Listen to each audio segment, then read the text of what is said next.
అహోబిలం ఎంతో ప్రసిద్ధిగాంచిన టెంపుల్స్. కానీ ఈరోజు రాష్ట్ర ప్రభుత్వం రాష్ట్ర పండుగగా ఈరోజు నిర్వహించే విధంగా జీవో ఇవ్వటం అనేది నాకు చాలా సంతోషంగా ఉంది. నేను ఆ శాఖకి మంత్రిగా ఉన్నప్పుడు అది జరగటం నా అదృష్టంగా భావిస్తున్నాను. ముఖ్యంగా జగనన్నకి మనస్ఫూర్తిగా కృతజ్ఞతలు తెలియజేసుకుంటున్నాను. ఎందుకంటే ఈ నవనరసింహస్వాముల్ని దర్శించుకోవడం అంటే నిజంగా అదొక అద్భుతం. ఇంతవరకు 9 చూసిన వాళ్ళు చాలా తక్కువ మంది అనుకుంటారు. సో అది కష్ట ప్రయాసాలు కోర్చి చూడాలి. నేను ఖచ్చితంగా ఎన్నికల అవ్వగానే వచ్చి 9 క్షేత్రాలు కూడా దర్శించుకొని స్వామివారి ఆశీస్సులు పొందుతాను. సో ఈరోజు రాష్ట్ర ప్రభుత్వం నుంచి మరి పట్టు వస్త్రాలని స్వామివారికి అమ్మవారికి తీసుకురావడం జరిగింది.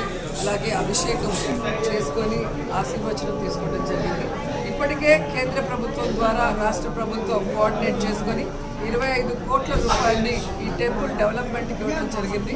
భవిష్యత్తులో కూడా ఈ అహోబిలం టెంపుల్ని మరింత అభివృద్ధి చేస్తూ మరి ఈ టెంపుల్ ఈ స్వామి గొప్పదనాన్ని నలుదిక్కులా అందరికీ తెలియజేసే విధంగా మరి ప్రభుత్వం కూడా చర్యలు చేపడుతుందని తెలియజేసుకుంటూ, సో అహోబిలం లక్ష్మీ నరసింహస్వామి ఆశీస్సులు అందరి మీద ఉండాలని